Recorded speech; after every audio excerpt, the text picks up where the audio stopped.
నమో శ్రీనివాసాయ నమః, నమో వెంకటేశాయ నమః. అందరికీ నమస్కారం అండి. ప్రతిరోజు రాశి ఫలితాలు తెలుసుకోవడానికి ఇంకా మన ఛానల్ సబ్స్క్రైబ్ చేసుకోకపోతే ప్లీజ్ సబ్స్క్రైబ్ చేసుకోండి. లైక్ చేసి మీ పూర్తి సపోర్టు మన శ్రీనివాస ఛానల్కి ఇవ్వండి.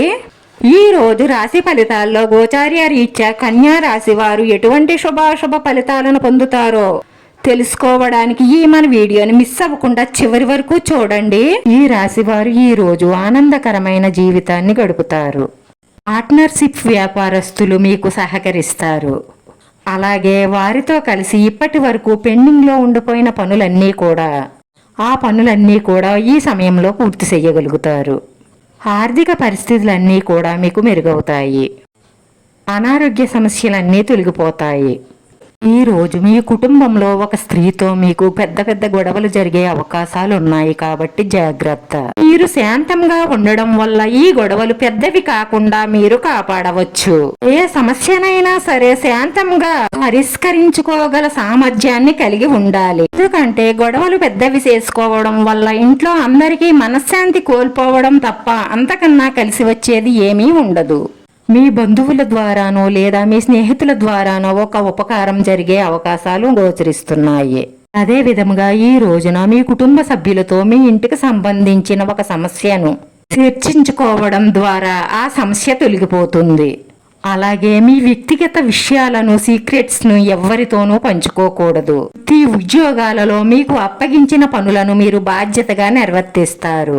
నిరుద్యోగులకు ఉద్యోగ అవకాశాలు ఎక్కువగా గోచరిస్తున్నాయి. అదే విధముగా మీరు కన్న కలలన్నీ కూడా నెరవేరే సమయం వచ్చేసింది. దాంపత్య జీవితంలో ఈ రోజు శృంగారమయంగా మారనున్నది. మీ మధ్య ఇదివరకు ఉన్న మనస్పర్ధలన్నీ తొలగిపోయి ఎంతో సంతోషంగా హ్యాపీగా గడుపుతారు. ప్రేమికులు కూడా ఈ రోజు సరదాగా షాపింగ్ కు వెళ్లి సరదాగా గడిపేస్తారు.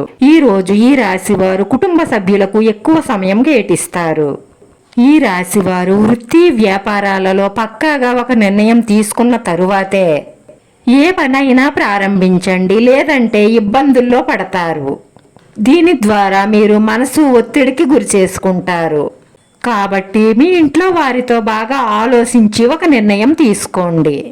కొత్త ప్రాజెక్టులు వచ్చే అవకాశాలు గోచరిస్తున్నాయి. మీకున్నటువంటి సమస్యలన్నిటినీ అధిగమించి మనశ్శాంతిగా ప్రశాంతంగా ఉండడం కోసం నిత్యం మీ ఇష్టదైవాన్ని మనసులో తలుసుకుంటూ ఉండండి. దానివల్ల మానసిక ప్రశాంతత లభిస్తుంది. వీడియో నచ్చితే లైక్ చేయండి. మీ లైక్ మాకు ఎంతో విలువైంది. మీరు లైక్ చేయడం వల్ల ఈ వీడియో కొంతమందికి చేరుతుంది. మన శ్రీనివాస ఛానల్ని ఆదరించండి. అందరికీ ధన్యవాదాలండి. నమో వెంకటేశాయ నమః.